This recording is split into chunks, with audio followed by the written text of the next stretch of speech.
On Monday, August 21st, the Moon and Earth aligned in a historical planetary event to totally block out the Sun over North America. This was one of Earth's greatest phenomena, a rare moment where the world went completely dark in the height of summer. But beyond the astronomical spectacle lies a deeper, more sobering spiritual message. The scientific shield of Earth's alignment. Earth is unique in its capacity for a total solar eclipse. Not all planets have moons, and among those that do, the causes and conditions are rarely so perfect. While the Moon is 400 times smaller than the Sun, it is 390 times closer to Earth. Arithmetically, this makes the size of their images almost exactly the same from our perspective. Mercury and Venus have no moons to create such an event. On Mars, the moons are mere minuscule spots against the solar disk. On Jupiter or Saturn, the distance from the Sun is so great that any moon passing by simply obliterates it. Only here, on Earth, do we witness this precise celestial blackout. Yang transforming into Yin. This eclipse tracked over 2,500 miles across the inhabited land of the United States, from Oregon in the west to South Carolina in the east. For those 3 minutes of totality, the world experienced an eerie transformation, total Yang, the height of summer sun, turning into total Yin, the darkness of night. In the language of symbols, this represents the obliteration of life or a major renewal. Is it a good or a bad sign?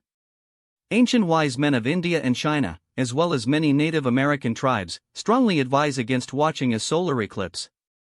They believe it is bad luck to watch the life-giving sun get blocked out. Women, in particular, are traditionally warned to stay indoors during the passage of the shadow. A warning for the modern world. I believe this eclipse was a warning of sorts.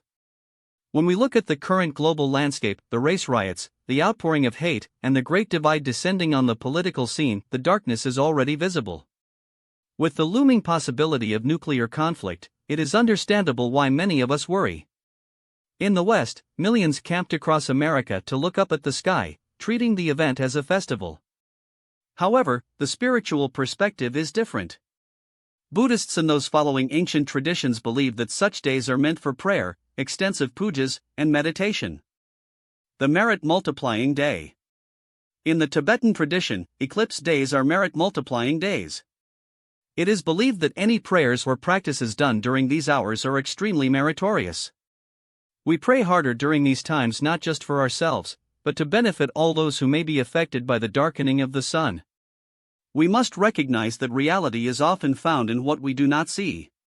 While the world focused on the cool visual of the moon's shadow, the spiritual practitioner focused on the energetic shift.